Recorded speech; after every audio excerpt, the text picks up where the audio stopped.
നമ്മുടെ രാജ്യത്ത് യുദ്ധമുണ്ടായ സമയത്ത് അത് പരിഹരിച്ചു എന്ന് പറഞ്ഞ് മറ്റൊരു രാജ്യം മുന്നോട്ട് വന്നു അതിൻ്റെ ക്രെഡിറ്റ് എടുക്കാൻ വേണ്ടി. പക്ഷേ അങ്ങനെ ഒരു കാര്യം അവിടെ സംഭവിച്ചിട്ടില്ല.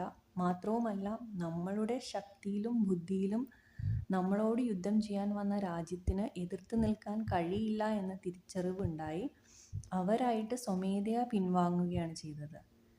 പക്ഷേ അതിൻ്റെ ക്രെഡിറ്റ് എടുക്കാൻ മറ്റൊരു രാജ്യം വന്നപ്പോൾ നമ്മൾ ഓപ്പണായി പറഞ്ഞു, ഇല്ല, നിങ്ങൾക്ക് ഇതിലൊരു റോളും ഇല്ല.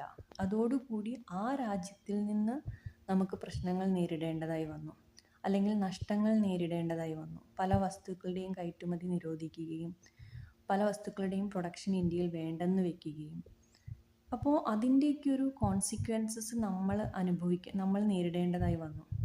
ഈ ഒരു അവസ്ഥ തന്നെയാണ് ഈ ഗോചരത്തിൽ നിങ്ങൾക്കും വരുന്നത്. അതുകൊണ്ട് തന്നെ ചുറ്റുമുള്ളവരെ വളരെയധികം ശ്രദ്ധിക്കേണ്ട ഒരു കാലഘട്ടമാണിത്.